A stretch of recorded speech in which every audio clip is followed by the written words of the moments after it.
Hi, as you probably know, if you follow me, I just finished the Super House weekend that was running Prague and Berlin previous weekend. It was an interesting experience, so I want to share some tips and tricks that if you decide to do that in the future, you can use them. From the running perspective, it was there were two nice challenges racing. The Prague, I thought it was a fast one, but to be honest, that has a bit elevation, 4 bridges, pavers, stone roads. So let's say about the 1/3 of Prague, yeah, maybe 5 kilometers of the course were that kind of not asphalt pavers and also many tram rails. So it was not really ideal. Also in Prague, the start was so crowded. I have experienced that there are many slower runners running in front of me. So I consider Prague as a nice city to walk, nice environment, great landmarks. You run, you see perfect landmarks, you really enjoy it.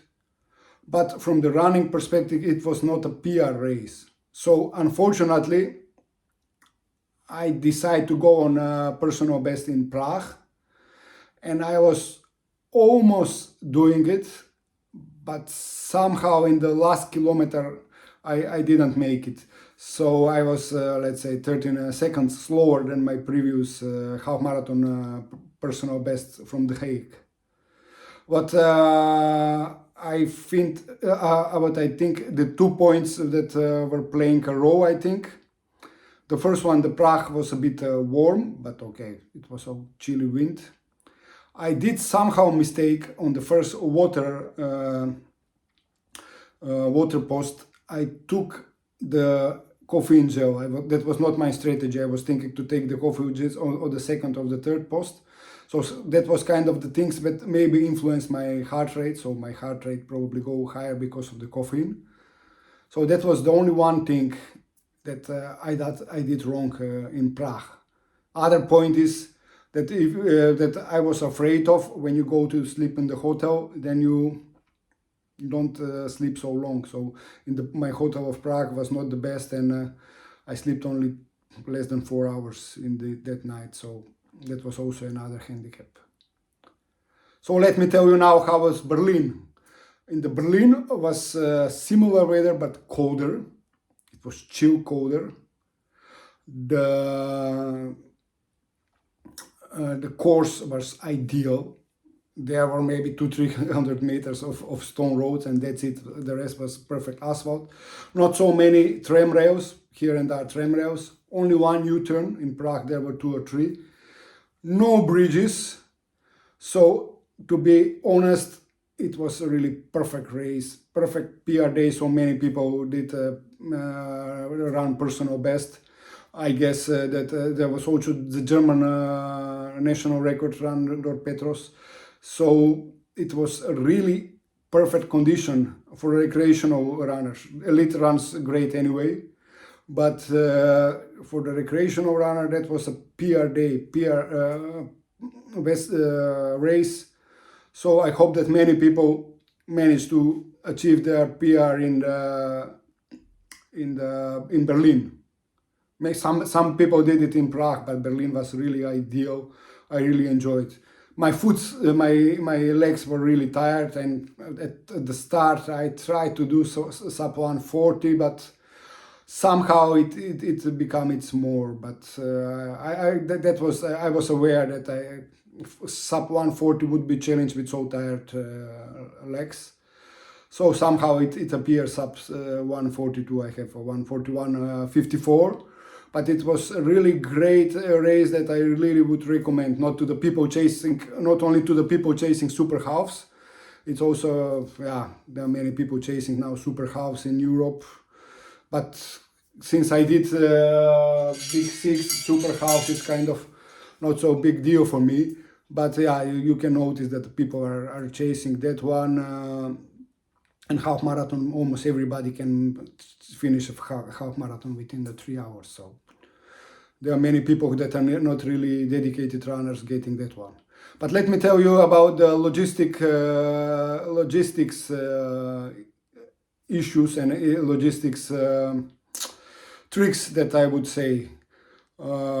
First of all, I would recommend to have a hotel close to the public transport. If you can find some close to the bus station or close to the train station, that would be ideal. In Prague, I was on a hotel that was not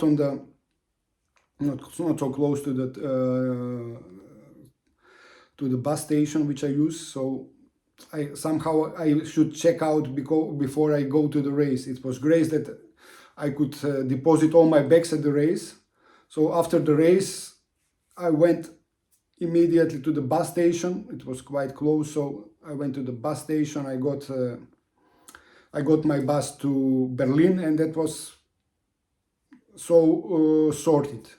So that would be now one of on the first one. Then you should be. It would be easier for you if you're close to the bus station. Then you can return to the hotel, take a shower, and then catch a bus. And in Berlin, I have a perfect hotel that was really close to the main train station, Hauptbahnhof. So it was ideal. And at the main train station, you have everything.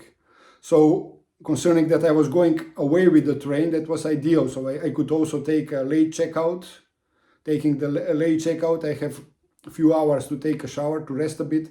And then I catch my train to Amsterdam. So that's, if you are doing it this way, then it's good to be close to the train stations, or in Berlin has also perfect public transportation. So if you are close to the public transportation place, you are also good.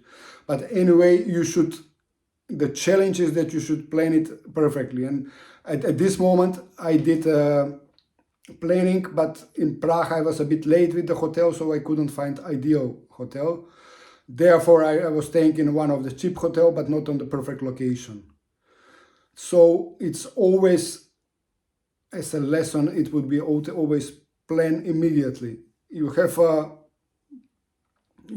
a start number, then get a hotel immediately with cancellation, then get tickets as soon as possible, so you can get a good prices, also on the hotel, also on the tickets. But you should also plan that it's the best to be close to the public transportation.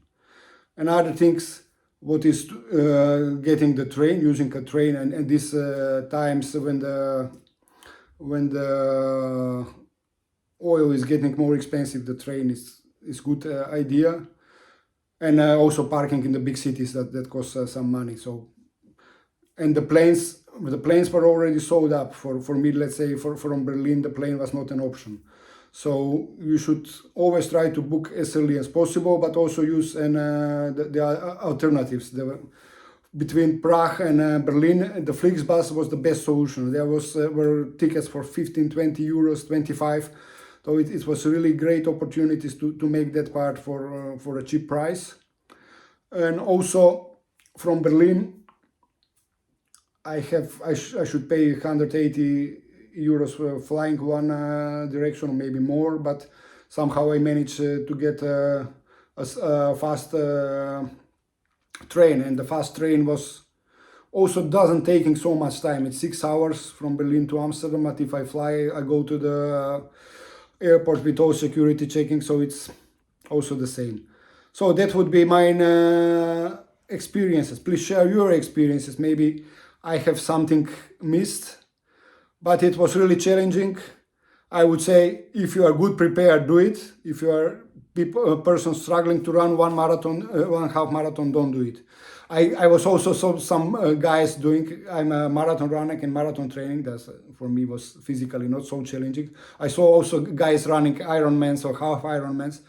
That are sort of people that should do this kind of challenges, and they can cope with it. But if you are somebody having problems running a half marathon or running a half marathon for more than 2 hours, then maybe it's not a good idea for you. That was for today. Thank you and bye.